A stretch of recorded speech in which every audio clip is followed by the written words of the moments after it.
Attack with the Stack. My name is Chuck Whitman, and I build great traders that lead great lives. Traders I have trained have generated in excess of $1 billion in trading and are found at some of the largest proprietary trading firms and hedge funds in the United States. So what is the Stack? The Stack is a powerful tool that can change your life. It is a powerful tool that can change your trading. It's a tool that can show massive improvement in your trading. So when we look at the Stack is a tool that helps us process our emotion. Now, if we step back for a moment, in past Trader Tip Tuesdays, we've been talking about this concept of we live by a code. And living by a code is really about living an authentic life, living a life of truth, a life of full transparency, full authenticity. In authenticity, there is power. Now, the problem is that when we grow up, this is especially the case for men. When we grow up as young boys, we are told things like, boys don't cry, suck it up and deal with it, put some dirt on it, rub some dirt on it, it'll be fine. What we're taught at a very young age is it's not okay that we express emotion. It's not okay that we express emotion. So we learn to cope by repressing and suppressing our emotions, particularly our anger and our sadness. Now, the problem is that when we grow up, emotions are never suppressed for long. They're going to be expressed in some way, and usually in unhealthy ways. Internally, if we suppress and we suppress and we suppress, these emotions turn into things like ulcers, cancer, panic attacks, this uncontrollable anxiety, things of this nature. Or we express it externally through things like rage, fighting, confrontation, things that make other people very uncomfortable, things that cause immense damage to other people. So in my own life, I have constantly battled with anger and rage. I grew up in a very volatile family. I had a father who was very volatile. And my father, I could see in him that he would suppress and suppress and suppress his anger. He wouldn't say anything. He'd get really quiet. He'd withdraw. He would get depressed. He would drink. He would escape. Doing God only knows what. But then one day, in some random moment, he would explode. He would explode into massive fits of rage, punching holes in the walls, breaking furniture, hitting us and our family, screaming at us in constant verbal abuse. You didn't know how it was going to go, and you didn't know where it was going to come from. Now, for me growing up, I started to realize that I was using those same strategies. Suppress, don't say what's on my mind, pout, do a lot of pouting, withdraw to myself, and then randomly see this rage come out of nowhere. I knew this was a big problem. I saw the damage it did to people around me that I cared about, and I saw the damage it did to myself. Have you ever been in a situation where you blew up in immense rage or anger? And how'd you feel afterwards? Yeah, I bet you felt sick to your stomach. I bet you felt massive regret, but you felt embarrassment and shame, and then you wanted to hide again. That's how I felt. So I knew something needed to be done about this. So I went to counseling. I read books. I learned techniques. And all these things I learned, none of them worked. One of the most common techniques is if you feel yourself getting upset, just take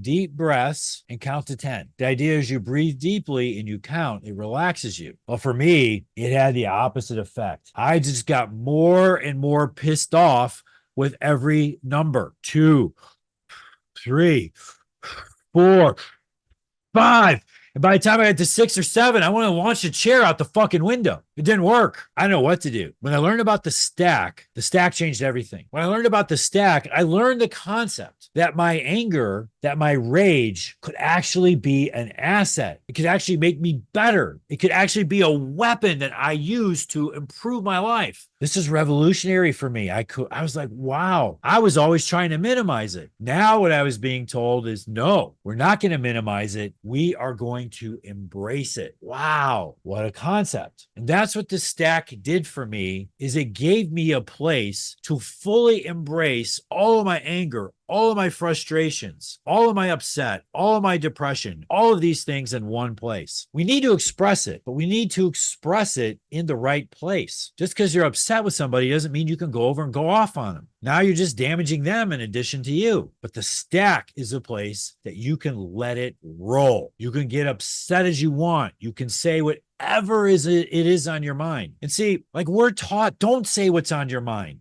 Minimize the words, minimize the emotions. And it's fucked up. You need to express it. See, the more authentic you are, the more power you have. The more authentic you are, the more you can feel who you really are. The more authentic you are, the more that you can connect with God and feel the Spirit of God flowing down in you and through you. You can't do that when you're numb. So the stack becomes a powerful tool to process all of that. Today, we're going to talk about the first part of the stack, which is expressing all of this emotion. So when we look at the stack, let's look at what we're trying to do here. We call it drift, shift, and lift. In the drift, if we do not express our emotions, we're going to drift. We're going to withdraw. We're going to drift over to some other place and not be present. When we get too emotional, we can't focus. So one of the things we're going to do is we're going to take this emotion and we're going to get it out of us. Once we get it out of us, we have the ability to shift our state. See, sometimes like with me, when I would get angry, I couldn't get out of anger. Like no matter what I did, I could not get out of anger. I was unable to shift my state. Even when I knew it, I felt like I was imprisoned in my own body. I felt like I was imprisoned in my own mind. But with the stack, we're going to be able to get it out of us, which is going to allow us to shift our state. Now, once we shift our state, we can step back and we can look at what's going on objectively without charge because we already expressed it. We already got it out of us. So when we can do that, then we can shift our state, then we can lift. And lift means we can learn from the situation. We can learn the lesson that is there for us. We can learn our patterns. We can learn our behaviors, and then we can change them. See, you have to stop the drift because the drift will destroy your life. This shit that you're feeling inside that you don't know how to handle, it is the thing that will destroy your marriage. It is the thing that will ruin the relationship with your kids, or they will not want to talk to you. This thing you feel is the thing that's going to cause you to blow your business up or blow your trading account up. This thing that you feel is the thing that's going to have you withdraw. And as such, not want to work out, want to binge eat, want to drink, want to do all of these things that are really unhealthy. So we're going to stop the drift. We're going to shift, and then we're going to lift. Now, to do this, we're going to go through a series of questions. And when we go through these questions, we're going to answer them authentically. We're going to answer them emotionally. For some of you, this is going to be a real challenge because you've been taught to be too nice. And when you're too nice, you're fake. Yes, you are fake. And when you're fake, you cannot be authentic. You cannot feel yourself. So the first question we're going to ask ourselves is, at this moment, what or who has triggered me to drift, feel angry, frustrated, pissed off, hurt, upset, disappointed, and why? Why are we upset? Okay, so as we go through these questions, we're going to work through an example so you can see what this would look like. All right, so I gave you the example here. At this moment, blank person or situation has triggered me to feel blank because of blank. Okay, so we're going to work through a situation that's called Steve and the stinky situation. Okay, so Steve is the landlord of my office. And so we're going to work through a situation with Steve. At this moment, Steve, my landlord, and the smell of my office has triggered me to feel furious because I have addressed this situation with him 10 plus fucking times. The shitty smell continues to pour into my fucking office every single morning when I show up. I lease this place to be a sanctuary, not a cesspool. So look at this answer. It's really raw. It's getting right at the heart of the problem. Okay. So that's question one. We're going to answer this, and we're going to move to question two. At this moment, if you could scream at this individual or at the situation, what would you say? So see, we're releasing our frustrations. We're not holding anything back. So at this moment, if you could scream at this individual, what would you say? Well, in my example, we're saying, Steve, you motherfucker, fix the smell in my fucking office. I'm so sick and tired of this shit. Fix my shit or give me my money back, you piece of shit. See how raw I'm being? I'm getting it out of me. Now, this will move us to number three. At this moment, if you could force this person or this situation to a desired action, what would you want them to do to help you feel better? So in our case, at this moment, with Steve in the stinky situation, at this moment, I would force Steve to accept the fact that he is fucked up over and over and over again on this issue, and that he is losing trust in me as a client because of his empty promises to fix the problem.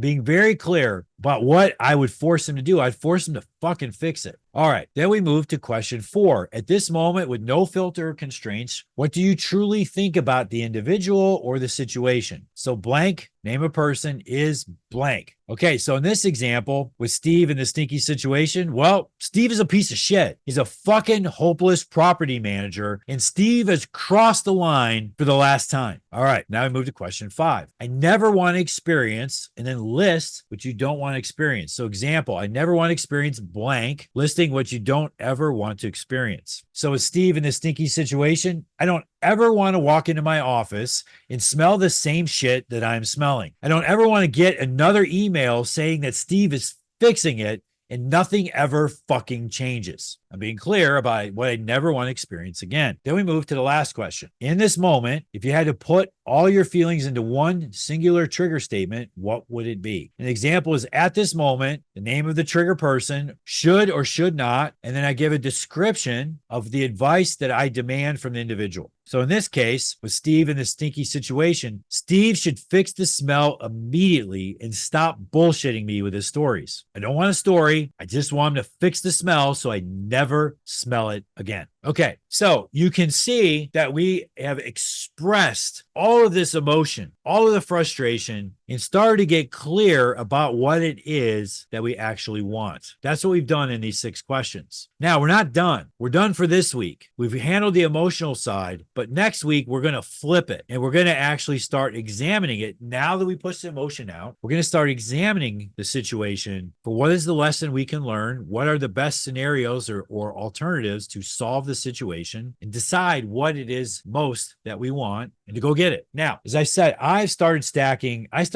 over 3 years ago. I had a lot of anger. I had a lot of trauma that needed to be fixed. And one by one, I started stacking everything I was angry about, everything I was rageful about, all the traumas I experienced, everything from issues with my wife to issues with my partner, issues with my father, issues with coworkers, issues with myself. And I started processing all these one by one by one. And then the charge that I was carrying around, it dissipated. It was gone. And when I thought of them, I didn't get angry. I didn't get rageful. I didn't get upset. I was neutral about it. In some cases, actually feeling really compassionate. Now, with other people I've worked through, I have seen them do the same thing, seen them process horrible issues, infidelity from their spouse, theft from a coworker, lots of trading losses, health problems, you name it. I've seen them process these and I've seen them shift. And then I saw them lift. This is a game changer for you. I mean, I have spent millions of dollars on coaching. I've worked with some of the best coaches in the world, some of the best programs in the world. It's something I've been devoted to my whole life. I have seen like the best stuff. And I'll tell you, out of everything I've seen, this tool right here is one of the absolute most effective I have ever seen at helping people get over their issues and come to a new reality. So I'm going to give you your own chance to do this yourself. We're going to do it in 2 parts. We're going to do it in 2 parts, but I'm going to have a reward for you for each part. So here's what we're going to do. There's a link that's put in the comments below, and you can see it here on this page. It's www.tradingmatrix.com/stack. What you're going to do is when you go in there, you're going to be able to complete a stack and answer these questions that I just shared with you. And if you answer these questions, we're going to give you free access to our webinar called How Little Money Trades. How Little Money Trades is a phenomenal webinar. It was first recorded in the midst of the meme stock mania back in 2021. And then we've recently updated it for what happened in May and in June in GameStop. So in How Little Money Trades, you're going to learn why stocks exploded during 2021 and how it's different this time. 2, you're going to learn how Gamma impacts the leverage and options positions. That was a big feature of what was going on. 3, you're going to learn how big money trades, how big money affects a stock's price action. 4, you're going to learn 6 rules for cornering a market. I've never seen this anywhere. This is how you corner a market. Now, very difficult to do. Got to have lots of money, and it is one of the most complex games, but it has been done. So I give you 6 rules for how somebody would corner a market. Then I'll show you the 7 edges of big money traders, and you're going to learn the aspects of trading to avoid failure. This is a phenomenal resource. And if you do your stack, you do the first half of the stack on the site, we'll give it to you for free. It's Tuesday. It's Trader Tip Tuesday. And on Trader Tip Tuesday, I come to you with tips and tactics like this today that will help you take your performance to an elite level. You want to have an elite life? Stack. You learned that today. So get going on your stack, and I will see you next Tuesday.